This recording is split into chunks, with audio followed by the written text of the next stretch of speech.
Welcome to this explainer. Listen, if you've ever felt completely overwhelmed trying to learn a language by yourself, you are in exactly the right place. Today, we're going to explore how to completely transform those chaotic, exhausting study habits into a crystal clear, highly sustainable system. And honestly, the best part? It's designed to be done entirely by yourself. We're not talking about magic tricks or crazy secrets here. It's just a simple framework pulled straight from our source material that you can literally just plug right into your real everyday life. Okay, let's dive into this. Here is our roadmap for today. We'll start with the chaos of random studying, break down the three main engines of our new system, the plan, gentle input, and consistent output, and finally, we'll tackle a 7-day solo boost challenge. So, Section 1, the chaos of random studying.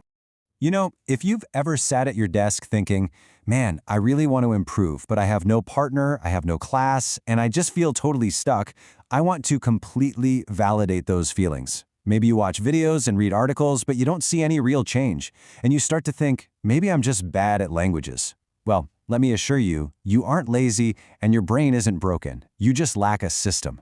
Think about the exhausting cycle of what we might call the random and dramatic method. It's pure chaos. It's buying pretty notebooks, drinking way too much coffee, studying for 2 hours straight, and then doing absolutely nothing for 3 days because you burned yourself out. We want to replace that with a simple system. Think of your English like a small houseplant. If you flood it with an absolute ocean of water and then abandon it for weeks, the plant gets confused. Your English plant does not need drama. It just needs a calm, steady, small drink every single day. When you lack that steady system, you inevitably hit what's called a plateau. A plateau is basically that frustrating, flat feeling in your progress. You aren't getting worse, but you certainly don't feel like you're climbing higher or improving. You just feel stuck. But I want to remind you right now that hitting a plateau is a completely normal part of the learning journey. It is not permanent, and with the right system, it is 100% fixable. Which brings us to Section 2, Part 1, the plan. This is the first engine of our machine, intentional planning. Because, let's be real, sitting down without a plan just brings this heavy, confusing feeling of simply not knowing what to do next. The absolute antidote to that confusion is intentional planning. Being intentional means making your study time happen on purpose, with a clear reason, not just by accident when a random video pops up on your feed. The strategy here is incredibly simple. You set one weekly goal, like recording a 2-minute audio of yourself speaking by Sunday. Then, you support that with daily micro-goals, like just 1 minute of speaking per day. It's exactly like building a Lego house. You don't throw all the pieces together in one day, you build it day by day, block by block. All you have to do is get the ball rolling with one small action. Now, what's really interesting about this is how we handle failure. Inevitably, you're going to have a bad week, but when that happens, do not destroy your plan. Instead, you must tweak it. To tweak means to change a small thing to make it better. Think of your plan not as a heavy, unmovable stone, but as a small boat. It can move and adjust a little bit with the crazy waves of your busy life, but it still keeps moving forward. If studying at night leaves you completely drained, don't quit, just tweak it and try the morning instead. But while you tweak the good things, you also have to ditch the bad things. To ditch something means to throw an idea in the trash and completely remove it from your life because it no longer serves you. A perfect example? You absolutely need to ditch the heavy, toxic idea that studying only counts if you sit down for one full, perfect hour. Let me tell you, 5 focused minutes are always, always better than 0 perfect minutes. Ditch the guilt. Moving on to Section 3, Part 2, gentle input. This is the second engine of our machine. Input is basically everything that goes into your brain, primarily listening and reading. The absolute key word here is gentle, because we have to keep this process manageable to avoid feeling overwhelmed. It all starts with your environment and this incredibly powerful idiom, out of sight, out of mind. If your English notebook and reading materials are shoved away in a box under your bed, guess what? You will not touch them.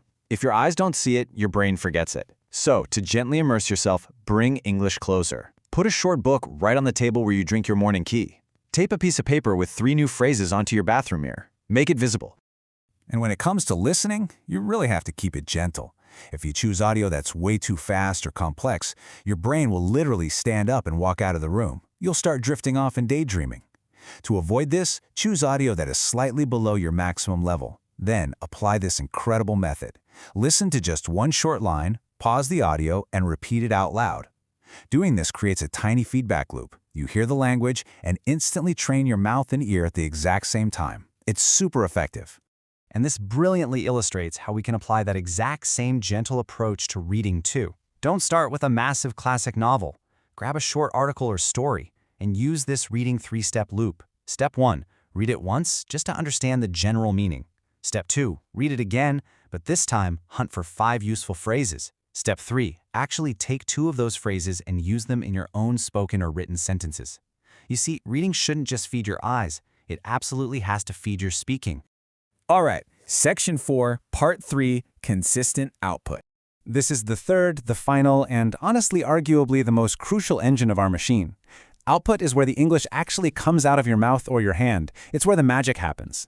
But here is where we hit the biggest roadblock. The most common objection and fear learners have is this: how do I speak if I don't have a partner? It's a completely fair question, but the belief that you can't practice speaking alone is simply not true.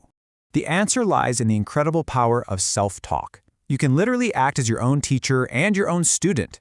As you're making breakfast, just narrate what you're doing out loud in English. Even better, you can use these 3 simple daily questions. What did I do yesterday? What am I doing today? And what will I do tomorrow? By answering these out loud every single day, you are actively training your brain to tell little continuous stories about your own real life. Now, if you're wondering how much time this requires, prepare to be surprised. 60, literally just 60 seconds. That is the minimal time commitment needed for your daily output recording. You don't need 10 minutes, you don't even need 5. Just grab your phone and speak for 1 single minute. So, the crucial point is what you actually do after you record. You listen to that 60-second recording exactly 1 time. And listen, your job here is not to cringe or hate your voice. Your job is to be a detective. You just need to find 1 single word or 1 sentence to improve or tweak for tomorrow. Over time, these little 1-minute recordings become undeniable proof of your progress. They prove that your plateau isn't nearly as flat as you thought it was. Finally, Section 5, the 7-day solo boost. So we have our plan, our input, and our output. Now it's time to bring it all into reality. But before we do, I want you to keep this classic idiom in your back pocket: Rome was not built in a day. Massive, city-sized progress takes time.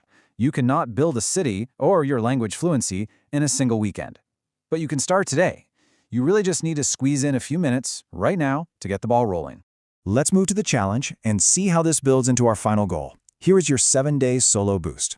Step 1. Every day for the next 7 days, I want you to record yourself for just 60 seconds answering those 3 daily questions. Step 2. Listen back exactly once, do not judge yourself, and just tweak 1 small detail. Step 3. On day 7, go back and listen to your day 1 recording.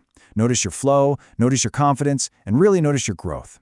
You have the system now. You have the tools. The only question left is, are you going to take that 60 seconds today to get the ball rolling?